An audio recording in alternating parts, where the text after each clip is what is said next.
I needed it for my one-man flapjack jamboree. It was the perfect syrup boat. Until it ran out. So I disposed of it.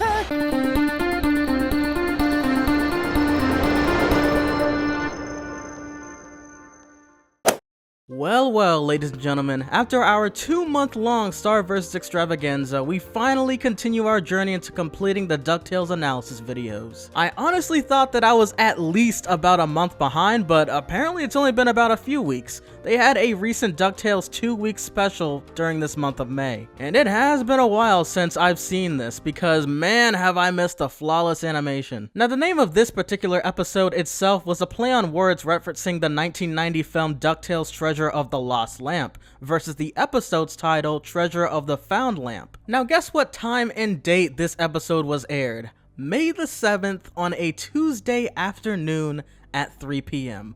Sounds perfect, right? Well, it made only about 0.32 of a million views. Star vs. episodes were aired on Sunday mornings and still kept up about 0.35 million, so statistically speaking, Disney should have waited to air DuckTales at a later date and instead replaced those times with Star vs. And don't worry, okay, I'm sorry for rambling on about it, but once again, it was on its final season, and I'm still salty about it, okay?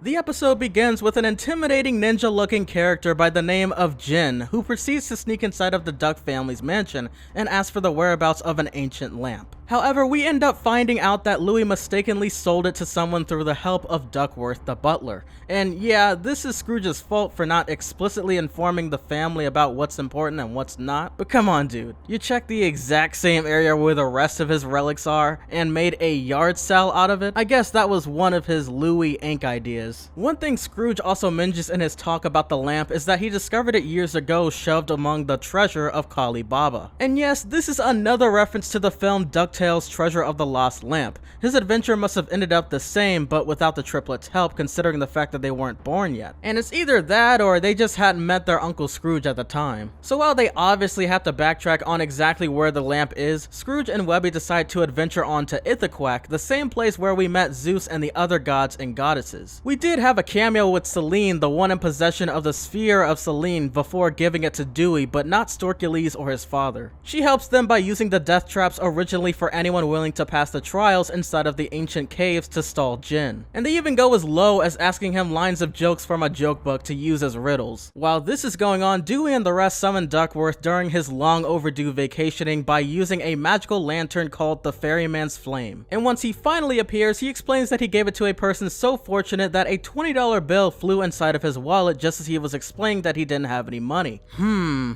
I wonder who that could be. It's Gladstone. So they decide to confront Gladstone, who is seen relaxing inside of a floating blimp for a home after seemingly finding a bucket worth of diamonds in an ice bag and winning a bunch of lotto tickets. There's no time for that! Where's the lamp? Says Louie as he proceeds to stick one of the diamonds inside of his jacket. Anyways, Gladstone ends up no longer possessing it, but instead sold it to a young rich kid who first attempted to buy it off of him with sticky nickels, and then finally the house blimp once Gladstone refused the first time. Also, the rich kid had a treehouse. Really, the clues had me at sticky nickels. Who else would we be referring to but the most hated, the most differently rebooted character himself, Doofus Drake. I mean, as soon as we had to witness this man again, he's already giving me weird vibes, and I really feel bad for Louie cause he is just undeniably still shaken up from the last encounter with him. They had to sit there for approximately an hour while Doofus forces his own butler parents to perform dances to his eerie music.